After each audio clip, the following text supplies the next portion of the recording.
ठीक है, तो हम लोग आज कैपेसिटर शुरू करेंगे। उससे पहले एक लास्ट टॉपिक जो बचा हुआ था हमारा डाइलेक्ट्रिक, तो उसको देखते हैं कि डाइलेक्ट्रिक में कैसे क्या इफेक्ट होगा। एक क्वेश्चन दिए थे, शायद हो गया है सबसे। हेलो, लास्ट क्लास एक होमवर्क दिए थे, क्वेश्चन हो गया है।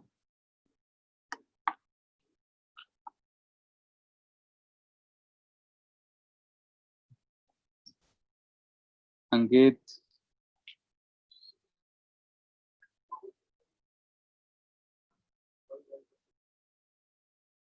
हेलो अनुज।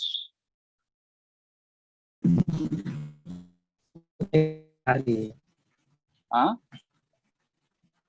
बता हो गया, दीजिएगा। नहीं हुआ है।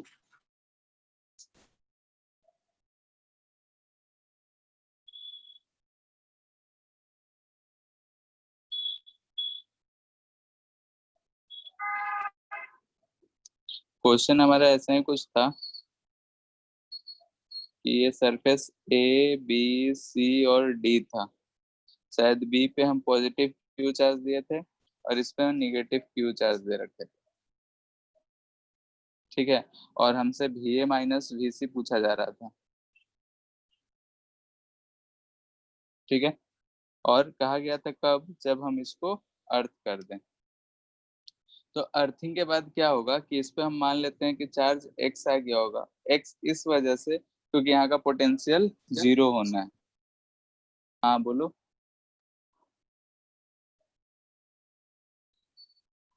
ठीक है, पहले इस पे चार्ज न्यूट्रल था, हम फाइनली बोल रहे हैं कि अगर ग्राउंड किए हैं तो इस पे चार्ज कुछ एक्स आ गया। वो एक्स इसलिए कह रहे हैं क्योंकि हमको वहां का पोटेंशियल जीरो करना है। अगर हम potential of surface C initial करते हैं, इनिशियल चेक करते हैं, तो क्या लिखते हैं, इस चार्ज की वजह से होता और इस बाहर वाले चार्ज के कारण तो होता के क्यू बाई सी माइनस के क्यू बाई डी। ठीक है, रेडियस शायद दिया था ए, 2a, 3a और 4a। तो हम सी को, सी का रेडियस लिख ले रहे हैं, तो के क्यू बाई 3a माइनस के क्यू बाई 4a, जो कि जीरो के बराबर नहीं है। ठीक है, यानी कि सरफेस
तो शुरू है कि कब मैसेज नहीं किया है कोई?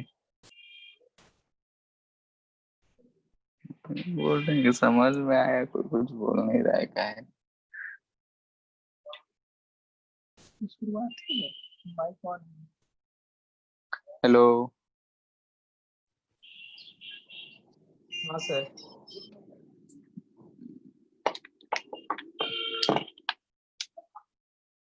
ठीक है, यहीं पे कहाँ से डिस्कनेक्ट हुआ था?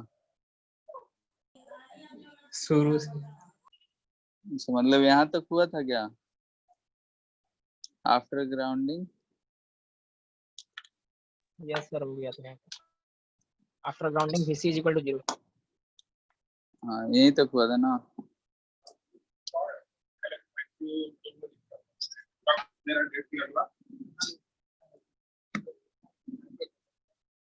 ठीक है,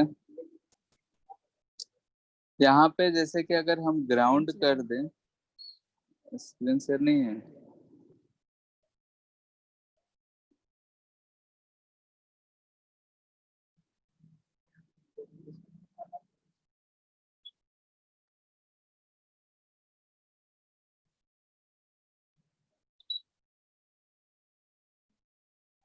ठीक है, यहाँ पे है जैसे कि अगर हम सी सरफेस को ग्राउंड कर देते हैं, तो सी सरफेस को अगर हम ग्राउंड करें तो यहाँ का जो पोटेंशियल होगा वो क्या हो जाएगा, जीरो, यानी कि इस सरफेस का पोटेंशियल जीरो हो जाएगा। इनिशियली था लेकिन फाइनली इसका पोटेंशियल जीरो हो जाएगा। तो जीरो होने के लिए जो चार्ज होगा यहाँ पे अगर ग्राउंड किए हैं तो यहीं पे कुछ चार्ज ट्रांसफर हुआ होगा। तो हम मान लेते हैं कि अर्थ से एक्स चार्ज इस पे आ गया है, यानी कि इस पे अब एक्स चार्ज दिख रहा है। तो इस एक्स चार्ज को कंसिडर करते हुए जब हम उसका पोटेंशियल लिखेंगे तो इस वाले चार्ज के कारण होगा, जो कि के क्यू बाई थ्री है, क्योंकि हम यहाँ से इस सरफेस पे लिख रहे हैं तो ए रेडियस लेंगे, बाहर की तरफ हो जा रहा है क्यू के कारण, एक्स के कारण उसके सरफेस है तो के एक्स बाई थ्री है, और इस माइनस वाले के कारण यानी माइनस क्यू के कारण इन साइड में है तो माइनस क्यू बाई उसका रेडियस यूज करें। ठीक है, अब इस चीज को बोल रहे हैं कि जीरो के बराबर है, तो जब सॉल्व करें तो एक्स का वैल्यू आ गया हमारा क्यू बाई फोर, यानी कि इस इक्वेशन को सॉल्व कर रहे हैं, ये जो हम बीसी के लिए इक्वेशन लिखे इसको अगर सॉल्व करें तो एक्स का वैल्यू आ गया माइनस क्यू बाई फोर। तो इससे हमको क्या पता चला कि अगर हम सी सरफेस को ग्राउंड करें तो पहले इस पे चार्ज न्यूट्रल था लेकिन अब इस पे charge minus Q by four दिख रहा है, बी पे क्यू दिख रहा है और इस पे माइनस क्यू दिख रहा है। तो अगर हमको ए का पोटेंशियल लिखना है तो हम फाइनली लिख रहे हैं, और चूंकि वी ए माइनस वी सी निकालना था और ये तो है जीरो, तो ये जो होगा वी ए के बराबर ही होगा, तो हम इसी चीज को निकाल ले रहे हैं, हमारा आंसर हो जाएगा। तो ए का अगर पोटेंशियल लिखना है तो यहाँ चार्ज क्यू है तो लिखेंगे के क्यू बाई टू है, फिर यहाँ माइनस क्यू बाई फोर है, तो ये सब इनसाइड में ही है, तो जो जिस सरफेस पे है उसी का रेडियस लिखेंगे, तो माई के minus Q by four in by three है, यहाँ पे ये इसका रेडियस। ठीक है, अब इसको सॉल्व करके जो भी आएगा वो हमारा आंसर हो जाएगा। ठीक है,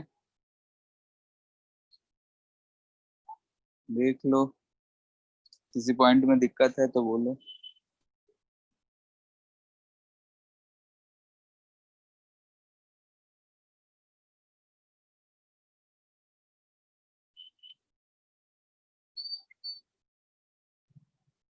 ठीक है, इसके बाद हम लोग बोल रहे थे जो एक डाइइलेक्ट्रिक है उस चीज के बारे में पढ़ रहे थे। तो डाइइलेक्ट्रिक जो होता है वो इंसुलेटर्स को ही बोलते हैं। ठीक है, इंसुलेटर जो होता है उसी को डाइइलेक्ट्रिक। इसका डिफिनेशन अगर हमको बोलना हो तो बोलेंगे ऐसा मटेरियल जिसमें फ्री इलेक्ट्रॉन्स ना हो। फ्री इलेक्ट्रॉन्स ना हो तो यानी कि इंसुलेटिंग मीडियम होगा, इंसुलेटिंग मीडियम बोले तो इंसुलेटर्स। और अगर फ्री इलेक्ट्रॉन्स नहीं है तो हम यही बात कहेंगे कि जैसे कि कंडक्टर्स में चार्ज फ्लो हो रहे थे वैसे यहाँ पे चार्ज फ्लो नहीं करेगा, यानी कि जो भी चार्जेस होंगे जहाँ पे होंगे वहीं पे फिक्स्ड होंगे। तो अगर हम टाइप्स का बात करते हैं किस तरह का होता है, तो जैसा कि हमारे पास मटेरियल होगा उसी टाइप्स का डाइइलेक्ट्रिक भी होता है। जैसे कि हम लोग दो टाइप के मटेरियल पढ़े हैं, एक तो पोलर मटेरियल, एक नॉन पोलर मटेरियल। ठीक है, डाइइलेक्ट्रिक यानी कि हम इंसुलेटर्स का बात कर रहे हैं, इंसुलेटर्स में दो टाइप के होंगे, एक पोलर होंगे और एक नॉन पोलर। पोलर और नॉन पोलर वही चीज है जो हम लोग केमिस्ट्री में पढ़े, यानी कि जिसके पास कुछ डाइपोल मोमेंट होगा उसको हम लोग बोलते हैं पोलर मॉलिक्यूल्स या पोलर मटेरियल, और जिसके पास डाइपोल मोमेंट इनिशियली जीरो हो उसको नॉन पोलर। तो जैसे अगर पोलर का बात कर रहे हैं तो H2O हो गया, HCl टाइप का मटेरियल हो गया। इसमें क्या है, अगर हम ऐसे बॉन्डिंग बनाते हैं तो HCl माइनस आ रहा है, इधर प्लस आ रहा है। वैसे ही H2O का अगर बनाए थे तो H2O का ऐसा हम कंस्ट्रक्शन करते हैं। ठीक है, H पे प्लस साइन, यहाँ पे लोन पेयर बोलते हैं जो कि निगेटिवली की तरफ बिहेव करता है, और बोलते हैं कि डाइपोल मोमेंट है यहाँ पर। केमिस्ट्री में डाइपोल मोमेंट हमेशा हम लोग पॉजिटिव से निगेटिव की तरफ लेते हैं, लेकिन हम लोग फिजिक्स में क्या पढ़े हैं कि डाइपोल मोमेंट का डायरेक्शन निगेटिव से पॉजिटिव की तरफ लेते हैं। ठीक है, तो वही डायरेक्शन ले रखे हैं, तो इसमें कुछ ना कुछ नेट डाइपोल मोमेंट है, इसमें भी है इसमें भी है।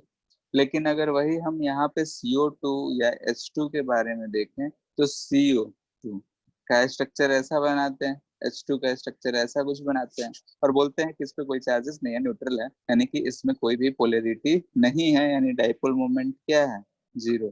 तो जिसका डाइपोल मोमेंट जीरो होता है उसको नॉन पोलर बोलते हैं, जिसमें डाइपोल मोमेंट कुछ होता है उसको पोलर मॉलिक्यूल्स। इसी चीज को हम एक लाइन स्टेटमेंट ये भी दे रहे थे कि जो हमारा पोलर मॉलिक्यूल्स है उसका पॉजिटिव और निगेटिव दोनों एक साथ कॉन्सेंट्रिक नहीं है, यानी कि उसमें कुछ ना पॉजिटिव और निगेटिव में कुछ ना कुछ डायरेक्शन है। लेकिन इस केस में अगर देख रहे हैं तो पॉजिटिव और निगेटिव यानी कि एटम और इलेक्ट्रॉन्स क्लाउड जो है वो एक ही सेंटर पे लाई होता हुआ दिख रहा है और इसलिए प्लस माइनस मिलके जीरो हो जाए। यानी कि हम बोल सकते हैं in polar molecules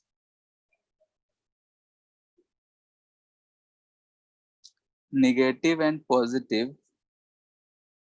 center does not coincides, but in non-polar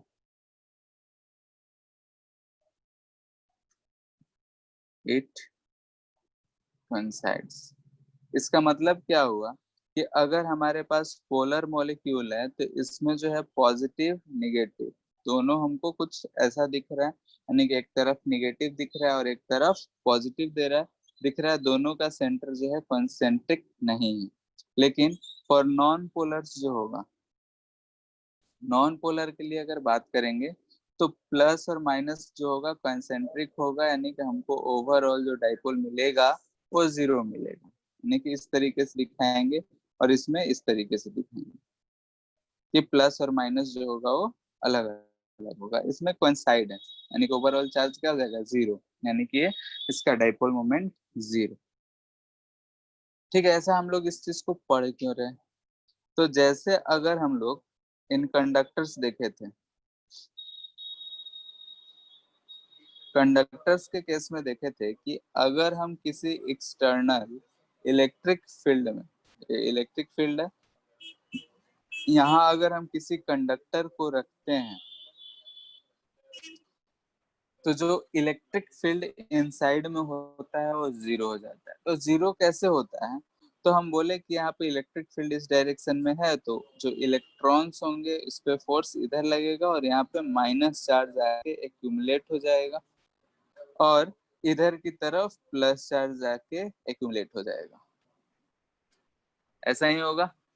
अब एक तरफ माइनस चार्ज और एक तरफ प्लस चार्ज, तो इधर तो ये ई था ही, ई एक्सटर्नल हम बोल दे रहे हैं इसको। अब अंदर में एक तरफ एक सरफेस पे प्लस चार्ज दिख रहा है और एक सरफेस पे माइनस चार्ज दिख रहा है।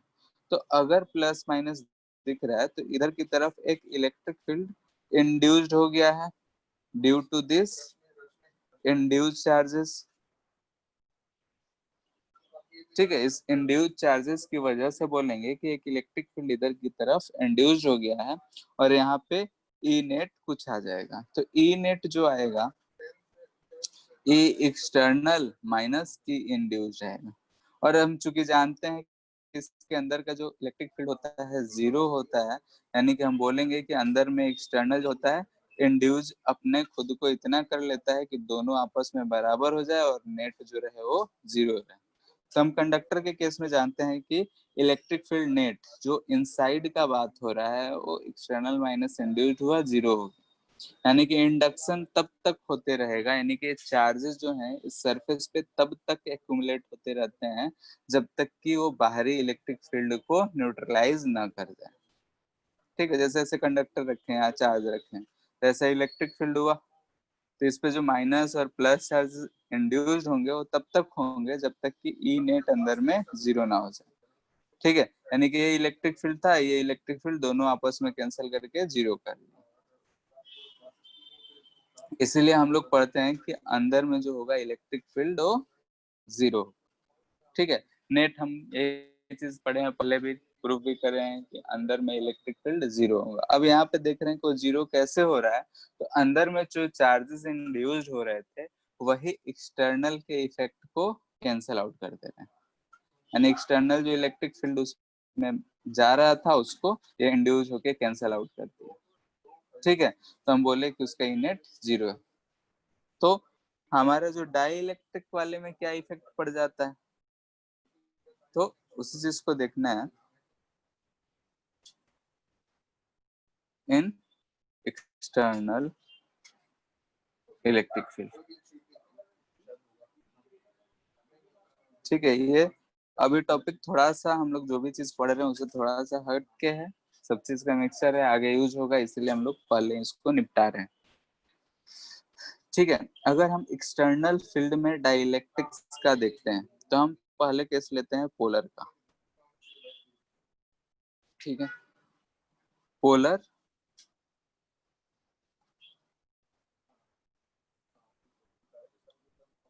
अगर यहाँ पे हम बोल रहे हैं कि ये एक्सटर्नल जीरो है, एक्सटर्नल जो है जीरो है, तो यहाँ पे अगर पोलर मॉलिक्यूल तो क्या होगा, पोलर मॉलिक्यूल बोले केस को ऐसा दिखाएंगे प्लस माइनस सेंटर जो होगा अलग अलग होगा। ठीक है, तो इसमें जो होगा एक्सटर्नल जीरो है, यानी कि इसके पास कुछ ना कुछ डाइपोल मोमेंट होगा पहले से, यानी कि सारे के सारे ऐसे खुद को,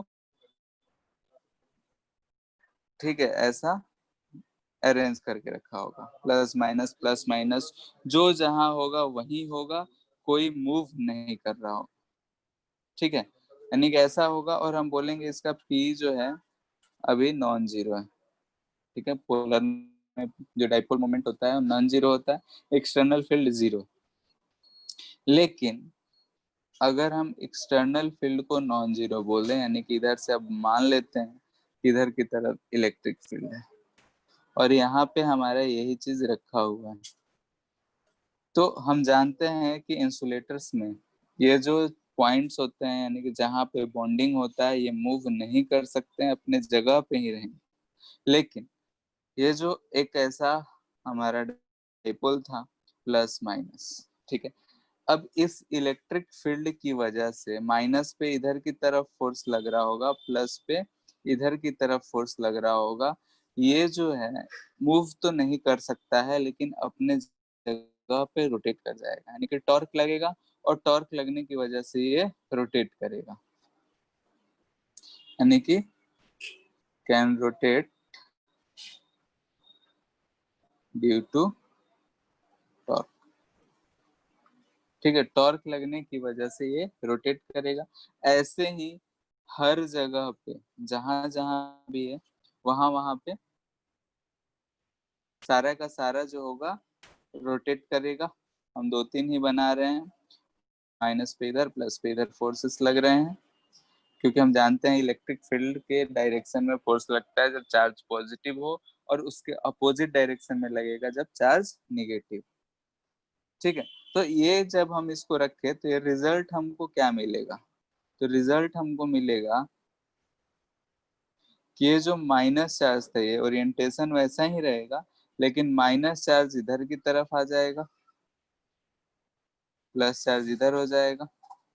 ठीक है, यानी कि जो माइनस वाला है वो इलेक्ट्रिक फील्ड की तरफ, इलेक्ट्रिक फील्ड इधर है तो अपने ही जगह पे ऐसे रोटेट हो जाएगा कि निगेटिव वाला इधर की तरफ दिखे और पॉजिटिव वाला इलेक्ट्रिक फील्ड की से दूर जाता हुआ दिखे, यानी कि निगेटिव चार्ज जो दिख रहा है वो इलेक्ट्रिक फील्ड जिस डायरेक्शन से आ रहा है उधर की तरफ दिखेगा, और पॉजिटिव चार्ज इससे दूर वाले डायरेक्शन पे दिखेगा। अब इसमें जो हमारा डाइपोल मोमेंट था, अगर यहाँ देखे तो इधर, यहाँ देखे तो इधर, यहाँ पे देखे तो इधर, इसमें इधर, हर जगह अलग अलग डायरेक्शन था, तो यहाँ जो डाइपोल मोमेंट है इनिशियल था, नॉन जीरो था लेकिन कुछ था। अब इसमें सबका डाइपोल मोमेंट लगभग एक ही डायरेक्शन में हो गया, तो अब इसका जो डाइपोल मोमेंट होगा ये नॉन जीरो होगा लेकिन इंक्रीजेस होगा, यानी कि अगर इसको हम P2 बोल रहे हैं, P फाइनल बोल रहे हैं, तो डाइपोल मोमेंट जो P फाइनल होगा वो ग्रेटर देन P इनिशियल होगा। ये बात तो हम समझ सकते हैं, क्योंकि इसमें जो है एक वेक्टर इधर, एक वेक्टर इधर, एक वेक्टर इधर, तो सब न्यूट्रलाइज हो जा रहा है। लेकिन अगर इस केस में देख रहे हैं सेकेंड वाले केस में, तो सब ऐसा लगभग एक ही डायरेक्शन में, तो ये सारा जुट के मैग्नीट्यूड बढ़ा देगा, इसमें से कुछ कैंसल आउट कर जाएगा, तो इसका मैग्नीट्यूड कम रहेगा। तो वैसे ही सिचुएशन हो रहा है।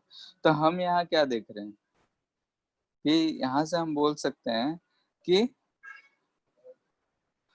डाइपोल मोमेंट इंक्रीजेस, यानी कि ड्यू टू एक्सटर्नल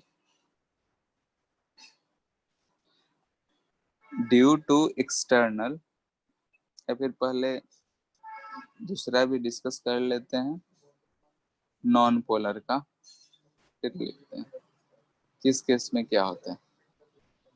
अगर एक्सटर्नल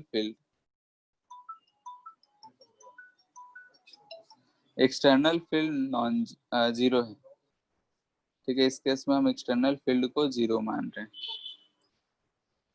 ठीक है। तो एक्सटर्नल फील्ड जीरो मान रहे हैं, तो इस केस में क्या होगा, तो हमारे पास जो है ऐसा एक मॉलिक्यूल है जिसमें नॉन पोलर है। नॉन पोलर यानी कि प्लस माइनस सेंटर कोएंसेंट्रिक होंगे, यानी कि plus minus plus minus plus minus, लेकिन जो जहां बॉन्डिंग बनाया होगा वो वहीं होगा, ये अपना स्पेस छोड़ के मूव नहीं कर सकता। तो यहाँ पे जो डाइपोल मोमेंट होगा वो जीरो होगा, ठीक है।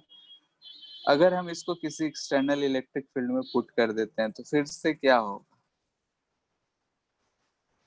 अगर हम इसको एक्सटर्नल है जो कि नॉन इक्वल टू जीरो, तो यहाँ जो हमारा प्लस माइनस था वो ऐसा कुछ खुद को अरेंज कर लेगा, माइनस जो होगा इधर की तरफ आ जाएगा इलेक्ट्रिक फील्ड की डायरेक्शन में, और प्लस जो होगा वो दूर रहेगा, यानी कि सारा माइनस इधर की तरफ प्लस इधर की तरफ।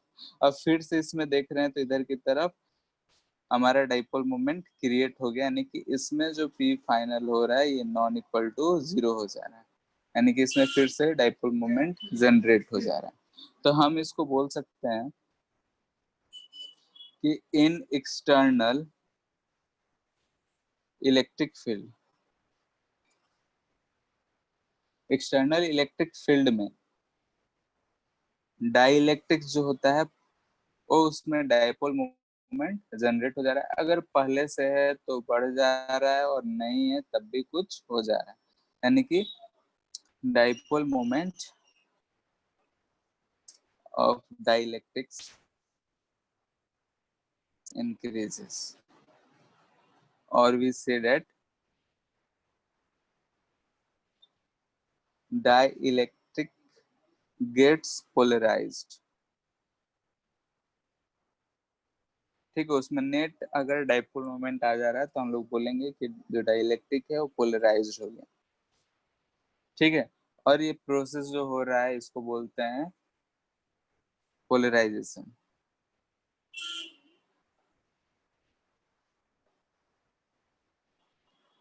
टर्म्ड एज पोलराइजेशन, ठीक है। पोलराइजेशन हो गया यानी कि इस पे नेट कुछ ना कुछ डाइपोल मोमेंट आ गया। अब इस नेट डाइपोल मोमेंट से क्या फर्क पड़ता है, एनसीईआरटी में एक इक्वेशन दे रखा है, इसका कोई खासा हम लोग को जरूरत नहीं पड़ता है। पोलराइजेशन को हम कैपिटल पी से लिखते हैं, इसको हम बस डिनोट कर दे रहे हैं, लिख दे रहे हैं, ये हमारे किसी काम को उतना है नहीं, ठीक है। अगर किसी इलेक्ट्रिक फील्ड में रखते हैं तो पोलराइजेशन बराबर होता है एक्स इंटू ई, और इसको हम लोग पढ़ते हैं ससेप्टिबिलिटी,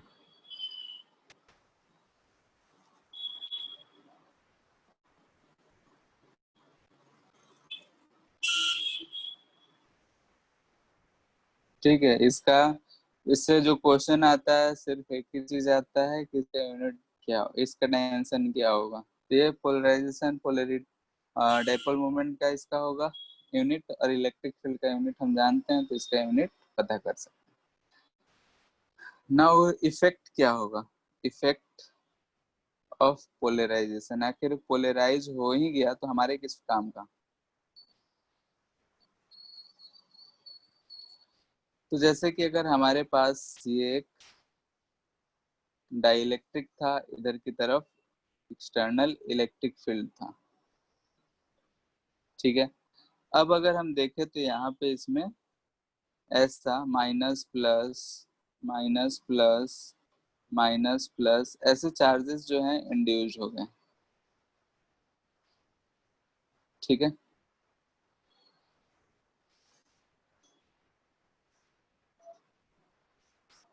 यानी अपने ही जगह पे ओरिएंट कर लिए हैं, ऐसा हम मान लिए।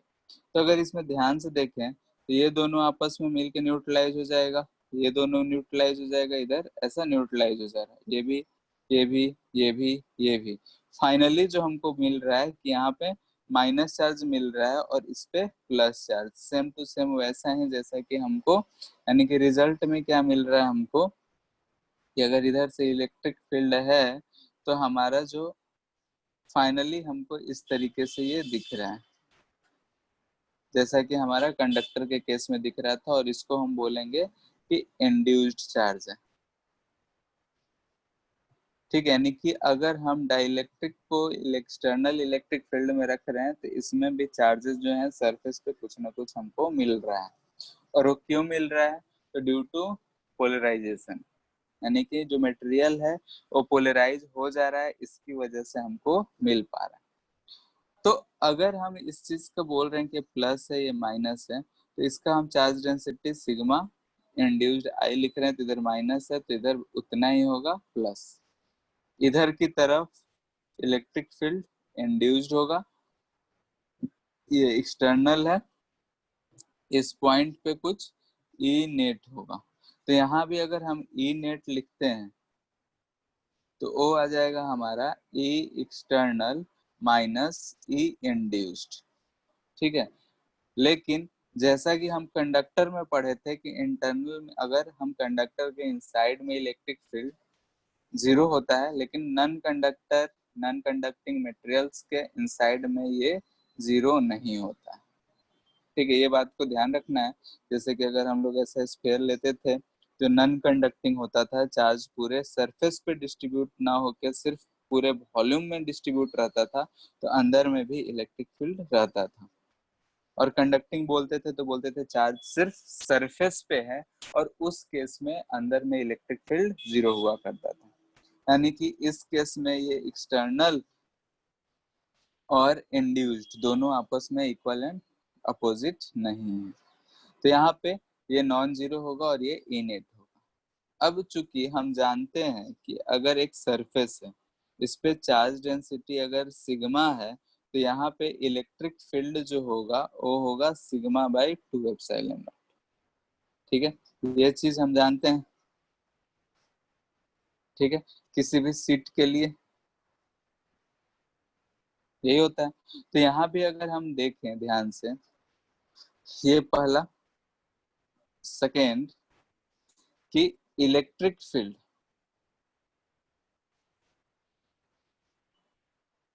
इन अ मीडियम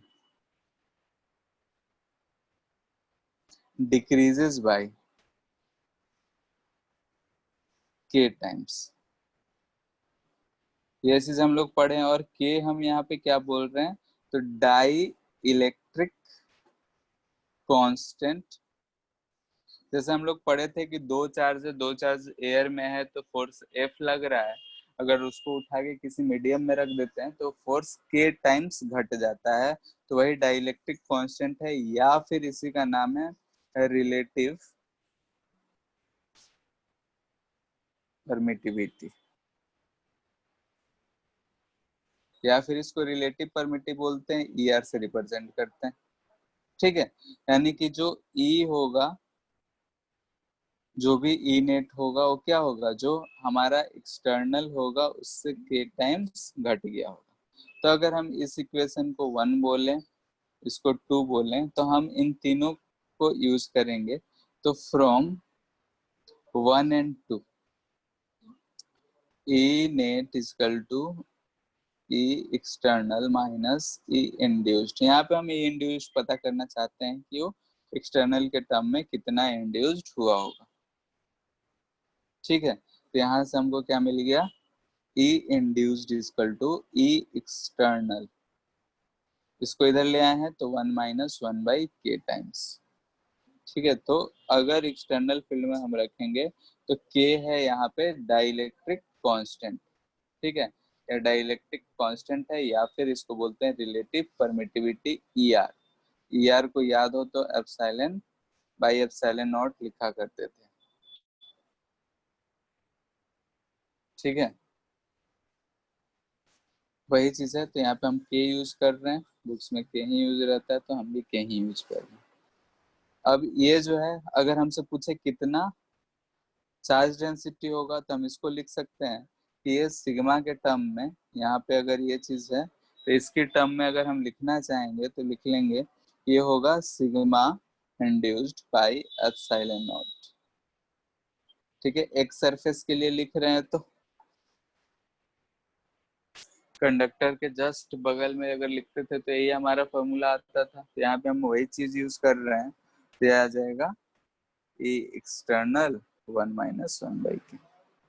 ठीक है, तो यहाँ से हम ये लिख कर लेंगे। चार्ज अगर हमसे पूछेगा कि इस पे चार्ज कितना हो, तो अगर एरिया दिया रहेगा तो इसको हम लिख सकते हैं क्यू बाई, यहाँ से चार्ज भी हमको पता चल जाएगा।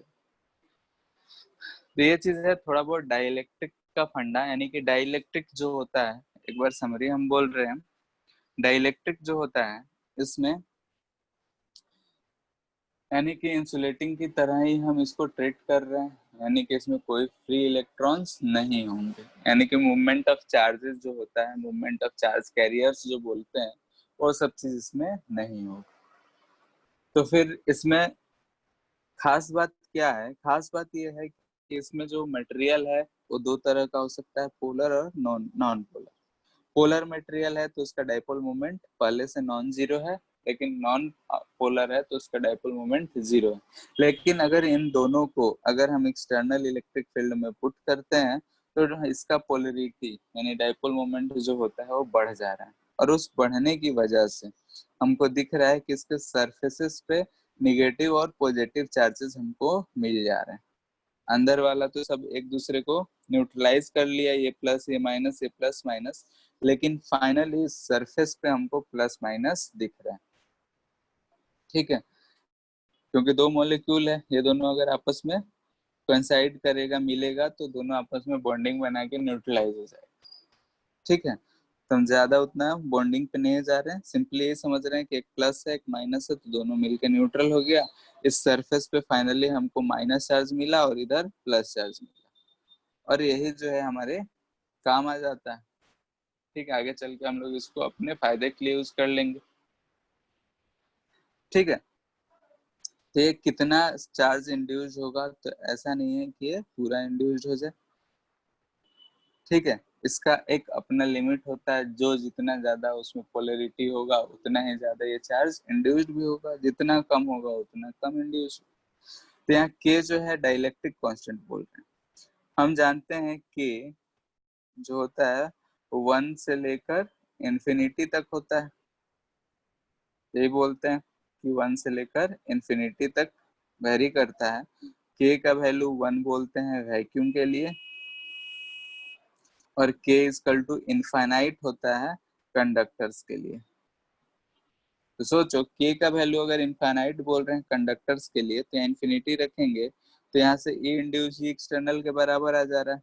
दूसरा बात, अगर चार्ज का बात करें तो अगर हम चार्ज मान लेते हैं कि इधर एक सीट रखे रहते, इस पे चार्ज सिग्मा था, तो electric field sigma by epsilon not लिखे होते हैं, कंडक्टर है तो इस केस में भी जो एक्सटर्नल फील्ड है और इसका जो चार्ज इंड्यूस्ड है दोनों आपस में बराबर हो जा रहा है।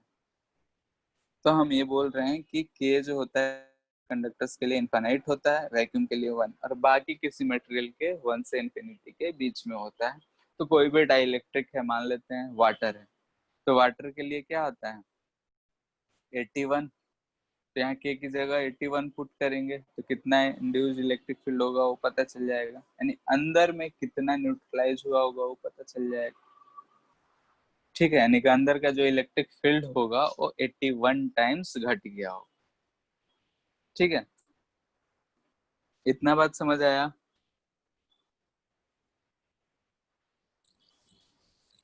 बोलो हेलो।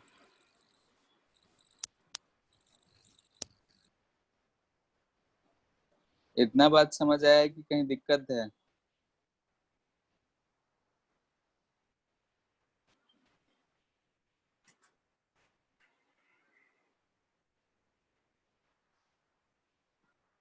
बोलो अंकित,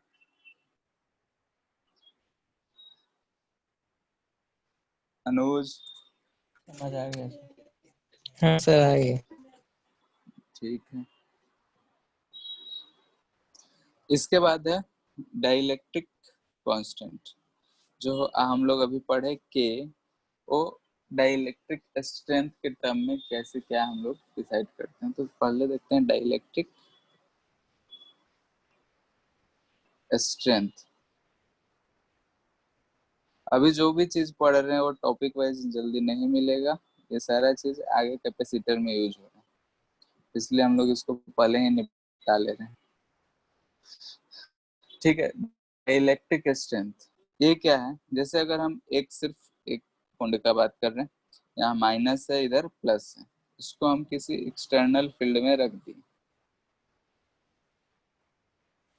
यहाँ पे हमको एक माइनस चार्ज दिख रहा है और एक प्लस चार्ज दिख रहा है, और एक्सटर्नल फील्ड में अगर हम रखें तो इस पे फोर्स लगेगा, इस वाले निगेटिव वाले पार्ट पे इधर की तरफ फोर्स लगेगा और इस पॉजिटिव वाले पे इधर की तरफ फोर्स लगेगा।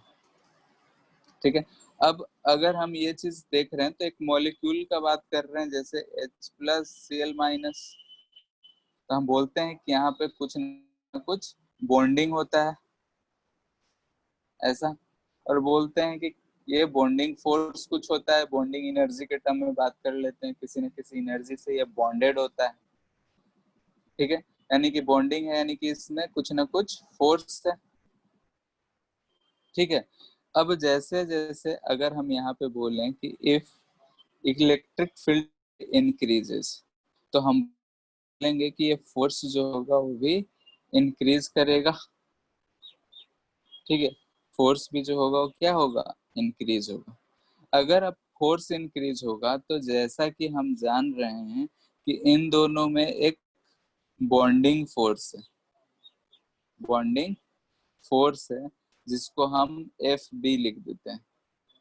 ठीक है, ये तो घटने बढ़ने से रहा, ये तो फिक्स रहेगा, एक जब बॉन्ड बन जाता है तो ये क्या होता है, ये फिक्स रहता है। ठीक है, तो ये तो फिक्स ही रहना है। अब अगर ये फिक्स रहना है तो ये बढ़ते बढ़ते हो सकता है कि एक समय में इक्वल हो जाए और फिर इन उससे ज्यादा हो जाए, यानी कि हम बोल सकते हैं F increases and reaches to F B. ठीक है, एफ बी के बराबर हो गया, उसके बाद क्या होगा, ये F greater than F B हो जाएगा। तो सोचो जब इस दोनों तरफ से खींचने वाला फोर्स इसको जोड़ने वाले फोर्स से बराबर या ज्यादा हो जाए तो उस समय में ये दो पार्ट्स में ऐसा टूट जाएगा, और ऐसा निगेटिव इधर भागेगा और पॉजिटिव इधर भागेगा, ऐसा ही होगा। ठीक है, यानी कि ये जो डाइलेक्ट्रिक था वो क्या हो जाएगा, ब्रेक, इसको अलग ही बनाते हैं, यानी कि if F increases F bonding, यानी कि जो उस पर फोर्स लग रहा था अगर बॉन्डिंग से ज्यादा हो गया, ये माइनस था ये प्लस था, ये फोर्स इधर ये फोर्स इधर, और इसको यहाँ से ब्रेक कर देगा, ब्रेक कर देगा, ऐसा ये माइनस चार्ज इधर की तरफ भाग रहा होगा और प्लस चार्ज इधर की तरफ भाग रहा होगा किसी न किसी फोर्स से,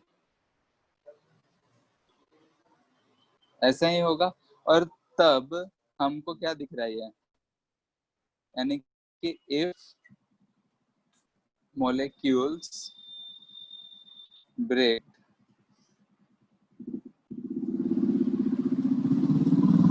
then it behaves like conductor. Conductor में भी ऐसे ही चार्ज ऐसा ही चीज होता है कि एक तरफ निगेटिव इलेक्ट्रॉन भाग रहा होता है तो बोलते हैं दूसरी तरफ पॉजिटिव भाग रहा होता है, तो पॉजिटिव जो है वर्चुअल है, ये इलेक्ट्रॉन निगेटिव चार्ज होता है रियल होता है। तो वैसे ही यहाँ पे भी ये दो आयंस में या फिर दो बोल रहे हैं कि दो चार्ज पार्टिकल्स में टूट गया तो निगेटिव चार्ज इधर की तरफ इलेक्ट्रिक फील्ड की डायरेक्शन में भागेगा, इलेक्ट्रिक फील्ड है तो इसका अपोजिट डायरेक्शन में ये फोर्स लग रहा है, इधर की तरफ नेगेटिव चार्ज और इधर की तरफ पॉजिटिव चार्ज, ऐसे ये भाग रहे और ये बोलेंगे कि कंडक्टर की तरह बिहेव कर। ठीक है, तो सबका अपना अपना एक स्ट्रेंथ होता है। ये जो ब्रेकिंग फोर्स आया जिस फोर्स पे, यानी कि जिस इलेक्ट्रिक फील्ड पे, जितने इलेक्ट्रिक फील्ड पे ये टूटा, उसको हम लोग बोलते हैं ब्रेकिंग स्ट्रेंथ। यानी कि electric field required to break electric field required to break the dielectric is called breaking stress, breaking strength of dielectric।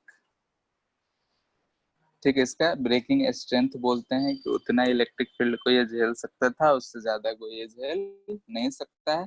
उससे ज्यादा अगर इलेक्ट्रिक फील्ड कर देंगे तो ये क्या होगा, टूट जाएगा, ब्रेक कर जाएगा। ठीक है, जो ब्रेकिंग स्ट्रेंथ ऑफ एयर जो होता है, यानी कि हम ई इलेक्ट्रिक स्ट्रेंथ बोले, ब्रेकिंग स्ट्रेंथ बोलो, या फिर इसको डाइलेक्ट्रिक स्ट्रेंथ भी बोला जाता है। कितना स्ट्रेंथ ऑफ एयर, एयर का जो होता है ये होता है 3 × 10⁻⁶ वोल्ट पर मीटर। यानी कि इतना इलेक्ट्रिक फील्ड से ज्यादा अगर एयर का हम पोटेंशियल इलेक्ट्रिक फील्ड बढ़ा देंगे तो एयर मॉलिक्यूल्स टूटने लगेंगे। जैसे देखे होगे कि जब हाई वोल्टेज आता है तो ट्रांसफार्मर जो होता है वहां पे ब्लू लाइट ऐसे से दिखता है, सर का आवाज आता है और ब्लू लाइट दिखता है। ऐसा देखे हो कभी, हाई वोल्टेज जब होता है तो ट्रांसफार्मर के जगह पे देखा है कोई? बरसात के टाइम में और भी ज्यादा होता है, बारिश के टाइम में बहुत तेज वोल्टेज आ जाए तो ट्रांसफार्मर की जगह पे ब्लू लाइट ऐसा जलता हुआ हमको दिखता है, ऐसा ऐसा आवाज भी करता है। देखे हो, रीजन वही है। जैसे ही पोटेंशियल बढ़ा, यानी कि जो करंट कैरिंग वायर था उसमें चार्ज फ्लो कर रहे थे, इलेक्ट्रिक फील्ड बढ़ गया और एयर मॉलिक्यूल्स ज्यादा हो जाता है हाई वोल्टेज पे, तो एयर मॉलिक्यूल्स जो होते हैं वो टूटने लगते हैं और उसी टूटने की वजह से वो हमको चिंगारी दिखता है। ठीक है, और यही रीजन है कि बहुत लोग बचपन में मम्मी पापा पेरेंट्स से लोग बोलते हैं जहाँ पावर हाउस होता है उसके आसपास नहीं जाना चाहिए। रीजन यही है कि हाई वोल्टेज होता है और हाई वोल्टेज की वजह से जो एयर मॉलिक्यूल होता है वो भी टूट रहा होता है और उसमें भी चार्जेस मूव करने लगते हैं, यानी कि उसमें भी करंट फ्लो होने लगता है। यानी कि बिना वायर के एयर में ही करंट फ्लो होता है। ठीक है, मूवीज में देखे होगे या बहुत जगह देखे होगे ऐसा, ट्रांसफार्मर हर गली चौराहे पे मिल ही जाता है। ठीक है, तो यहाँ से ये डाइलेक्ट्रिक स्ट्रेंथ ऑफ एयर जो होता है इतना, यानी अगर इलेक्ट्रिक फील्ड को इससे ज्यादा बढ़ा दें तो एयर मॉलिक्यूल्स जो होंगे, जो N2 बहुत सारे उसमें गैसेस मिले रहते हैं, वो भी आपस टूटने लगते हैं और वो टूटने से चिंगारी निकलता है जिसमें हमको ब्लू कलर का लाइट दिखता है और आवाज सुनाई देता है, लगता है कि कोई प्लास्टिक फाड़ रहा हो। ठीक है, ये था डाइलेक्ट्रिक का।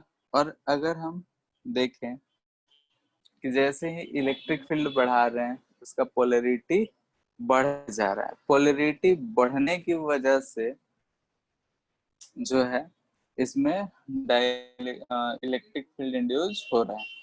तो अगर हम बोलें कि इफेक्ट ऑफ टेम्परेचर क्या होगा ऑन के, यानी कि डाइलेक्ट्रिक कांस्टेंट पे, डाइलेक्ट्रिक कांस्टेंट पे के पे टेम्परेचर का इफेक्ट क्या होगा, सोच के ही बताना है।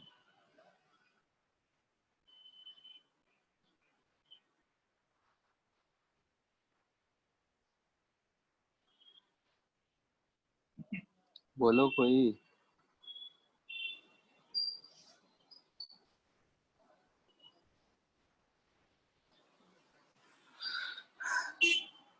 जैसा कि हम लोग देखें कि अगर हम पोटेंशियल को मतलब इलेक्ट्रिक फील्ड को बढ़ाए, तो इलेक्ट्रिक फील्ड को बढ़ाए तो डाइलेक्ट्रिक जो पोलरिटी था वो बढ़ गया, यानी कि जो हमारा ई इंड्यूस जा रहा था वाया ई एक्सटर्नल इंटू 1 - 1/k।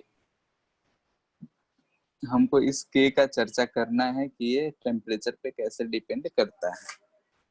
ठीक है, तो जैसे जैसे अगर हम एक्सटर्नल फील्ड बढ़ाए तो क्या हुआ, ये इंड्यूस्ड भी बढ़ा था, ऐसा था, इधर की तरफ एक्सटर्नल फील्ड,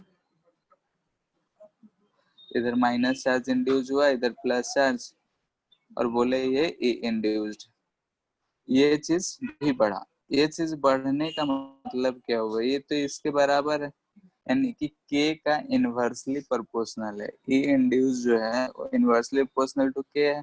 अगर के जितना ज्यादा रहेगा, इंड्यूस्ड क्या होगा, 1 - 1/k। बोलो।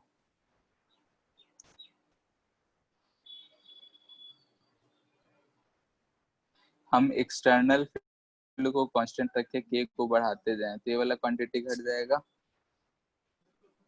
और ये बढ़ेगा, इनडायरेक्टली प्रोपोर्शनल होगा। ठीक है, के का डायरेक्टली प्रोपोर्शनल होगा, क्योंकि जैसे जैसे अगर हम एक्सटर्नल को कांस्टेंट रखते हैं, के का वैल्यू बढ़ाएंगे तो 1/k ये 1 से और छोटा होते जाएगा और ये एक्सटर्नल फील्ड के ना बढ़ता जाएगा, यानी कि जैसे जैसे हम के को बढ़ाएंगे ये इंड्यूस्ड भी बढ़ रहा है, ऐसा हो रहा है। तो अगर हम के का बात कर रहे हैं कि टेम्परेचर पे कैसे डिपेंड करेगा, तो हमारा मॉलिक्यूल्स ऐसे था, अगर हम टेम्परेचर बढ़ाए तो इसमें वाइब्रेशन क्या होगा, इंक्रीज होगा, वाइब्रेशन इंक्रीज होगा, यानी कि ये जो इंडक्शन ऑफ चार्जेस था, ऑफ चार्जेस क्या होगा, डिक्रीज होगा। अब इंडक्शन ऑफ चार्जेस डिक्रीज हुआ, यानी कि ई इंड्यूस्ड क्या हो गया, डिक्रीज हो गया। अब ई इंड्यूस डिक्रीज हुआ तो के भी क्या होगा, डिक्रीज होगा। तो हमको यहाँ से क्या दिख रहा है कि if temperature increases implies that k decreases, यानी कि टेम्परेचर को बढ़ाएंगे तो डाइलेक्ट्रिक कांस्टेंट जो होगा घटेगा। डाइलेक्ट्रिक कांस्टेंट घटा, इसका मतलब कि इंड्यूस वाला जो होगा वो घटेगा। ठीक है, यानी कि बाहरी जो एक्सटर्नल फील्ड है उसको ये न्यूट्रलाइज कम करेगा। ठीक है, इतना चीज हम लोग को डाइलेक्ट्रिक का माइंड में रखना है कि डाइलेक्ट्रिक क्या होता है। तो इंसुलेटर मीडियम जो होता है उसी को डाइलेक्ट्रिक बोलते हैं। कैसे हो सकता है, तो पोलर मॉलिक्यूल हो सकता है, नॉन पोलर मॉलिक्यूल हो सकता है। पोलर और नॉन पोलर दोनों जानते हैं, अगर दोनों को हम एक्सटर्नल इलेक्ट्रिक फील्ड में रखते हैं तो कैसे वेरिएशन करेगा, ये चीज ध्यान में रखना है। और इलेक्ट्रिक फील्ड इंड्यूस जो हो रहा है वो कैसे वेरी कर रहा है। और लास्ट में अगर हम टेम्परेचर बढ़ा रहे हैं तो के पे क्या इफेक्ट पड़ रहा है। ये सवाल, ये चीज हम लोग यहाँ पढ़ रहे हैं, लेकिन इसका क्वेश्चन बहुत पहले भी पूछा जा सकता था कि अगर दो चार्जेस को हम किसी मीडियम में रखे हैं तो फोर्स एफ लग रहा है, अब टेम्परेचर को बढ़ा दें तो इस फोर्स पे क्या इफेक्ट पड़ेगा। तो मीडियम में एयर में मान लेते हैं कि ये एफ नॉट था, इसमें ये एफ नॉट बाई के है। अब टेम्परेचर बढ़ाए तो के का वैल्यू घटा, तो ये जो टोटल ओवरऑल फोर्स होगा वो बढ़ रहा होगा, बढ़ते बढ़ते इसके बराबर जाना चाहिए। ठीक है, तो ये रिजल्ट्स है जो कि याद रखने कैसे आया वो ध्यान में रहे तो ज्यादा बेस्ट है। और इसी से रिलेटेड हम लोग को डायरेक्टली क्वेश्चन पूछे जाएंगे कि अगर हम के बढ़ा दिए, टेम्परेचर बढ़ा दिए तो क्या होगा, ये कर दिए तो क्या होगा, ऐसा ऐसा। ठीक है, तो इस बात को ध्यान में रखना है कि हम कैसे यूज करेंगे। देख यहाँ रहे हैं, लेकिन यहाँ से पर्टिकुलर इसी टॉपिक से क्वेश्चंस नहीं आते हैं। ठीक है, इसका यूज हर जगह आगे कैपेसिटर पढ़ोगे तो उसमें यूज होगा। और पहले जो हम लोग इलेक्ट्रिक फील्ड पोटेंशियल ये सब पढ़े हैं जहाँ पे के का यूज हुआ है, वहां पे इसको हम यूज कर सकते हैं। ठीक है, तो इस बात का ध्यान रखना है। नेक्स्ट जो हमारा है कैपेसिटर।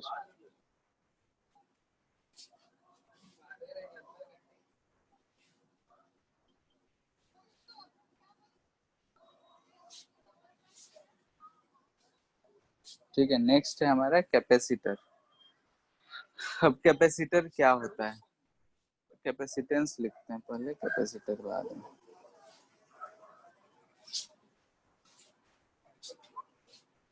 ठीक है, कैपेसिटेंस। कैपेसिटेंस क्या होता है?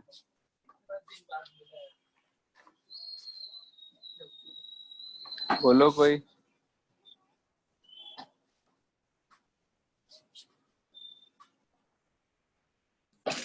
सर एनर्जी को स्टोर करके रखते हैं। एनर्जी को स्टोर करने के लिए, हाँ बेसिकली वही चीज है कि हम लोग अगर किसी कंडक्टर पे चार्ज स्टोर करेंगे तो एनर्जी ही स्टोर होगी। जैसे कि अगर हम लोग को मान लेते हैं कि कोई भी कंटेनर है, ठीक है, बाल्टी ही है, ठीक है, इसमें अगर हम पानी स्टोर कर रहे हैं, इसमें अगर वाटर फिल कर रहे हैं, तो ये वाटर क्या होगा, ऐसा भरेगा।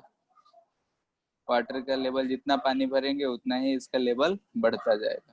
यानी कि इस कंटेनर में हमको दिख क्या रहा है, वाटर, लेकिन साथ में अगर ये एच हाइट तक भरा हुआ है तो हम बोलेंगे कि इसके पास एक एनर्जी भी है। यानी कि अगर हम यहाँ से अगर टैप लगा के इसको खोल दें तो ये बहना शुरू हो जाएगा। क्यों? क्योंकि इसके पास एक एनर्जी है। कौन सा एनर्जी है? तो हाइट के कारण आया है, पोटेंशियल एनर्जी है इसके पास। यानी कि हम पानी को स्टोर कर रहे हैं लेकिन कंटेनर में ये भी बोल रहे हैं कि उसके पास एनर्जी, यानी कि एक तरीके से कह सकते हैं कि एनर्जी स्टोर कर रहे हैं। ठीक है, और ऐसा करते क्यों है? तो कैपेसिटर को हम लोग जो आम भाषा है उसमें कंडेंसर भी बोलते हैं। ठीक है, कभी कभी जरूरत पड़ता है कि हमको तुरंत से ज्यादा एनर्जी का रिक्वायरमेंट हो। जैसे कुछ एग्जांपल देते हैं, पंखा। पंखा जो हम लोग लगाते हैं तो पंखा ऐसे चल रहा होता है, करंट आया तो चलना शुरू हो गया, उसमें एक गोल इस तरीके का एक लगा होता है। ठीक है, उसको कंडेंसर बोलते हैं। कंडेंसर का काम क्या होता है, ये एनर्जी जो इलेक्ट्रिकल एनर्जी आता है उसको स्टोर करे फिर पंखे को प्रोवाइड करे। तो ऐसा हम लोग क्यों करते हैं? दूसरी चीज, कैमरा पहले देखते होगे, फ्लैश वाला कैमरा आता था, या फिर अभी मोबाइल में भी फ्लैश जो आता है, मतलब कि फोटो खींचेंगे तो लाइट भी जलेगा। सोचो जो लाइट जलता है उस लाइट के लिए क्या होगा, बहुत ज्यादा एनर्जी रिक्वायर्ड होगा। यानी कि तुरंत, यानी कैमरा अगर यूज करे हो, पहले का जो रील वाला कैमरा आया करता था, आजकल तो इलेक्ट्रॉनिक चीज आ गया है, तो उसमें क्या होता था कि एक बत्ती लगा होता था, ठीक है, लाल, जब तक वो हरा नहीं होगा तब तक दोबारा हम पिक्चर नहीं ले सकते थे। और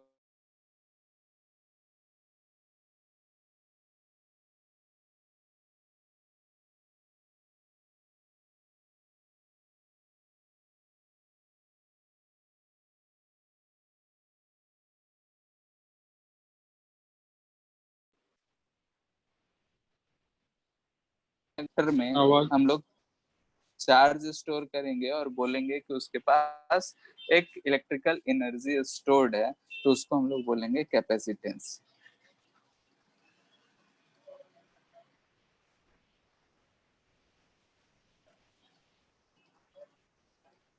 हेलो, यस। डिस्कनेक्ट हो गया है क्या? नहीं सर, आवाज कट रहा है। अच्छा, अभी आ रहा है सब? हाँ सर, हाँ।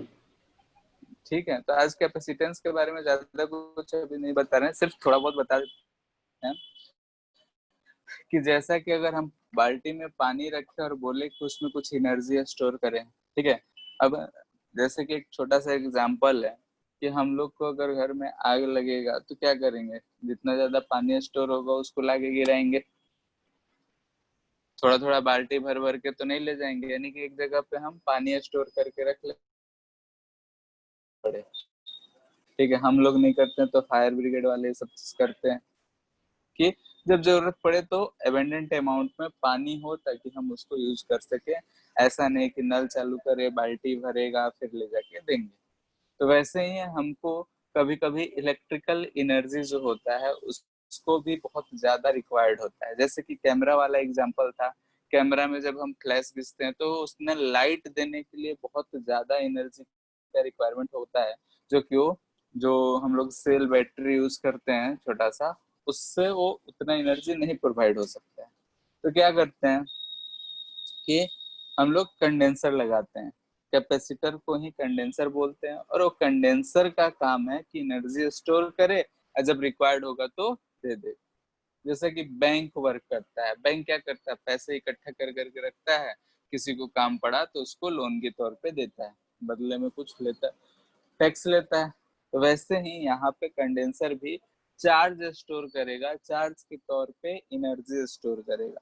जैसे कि अगर हम एक कंडक्टर में है, इस पे अगर हम चार्ज दिए हैं, इस पे चार्ज स्टोर हुआ, चार्ज स्टोर हुआ तो हम बोले कि इसका पोटेंशियल बढ़ा, और पोटेंशियल बढ़ा यानी कि इसका सेल्फ एनर्जी पढ़े थे, यानी कि इसका एनर्जी जो है बढ़ गया। पहले चार्ज नहीं था यानी कि इसके पास कोई एनर्जी नहीं था, मान लेते हैं कंडक्टर है, तो अगर क्यू चार्ज दिए तो इसके पास के क्यू बाई 2r एनर्जी इसके पास आ गया।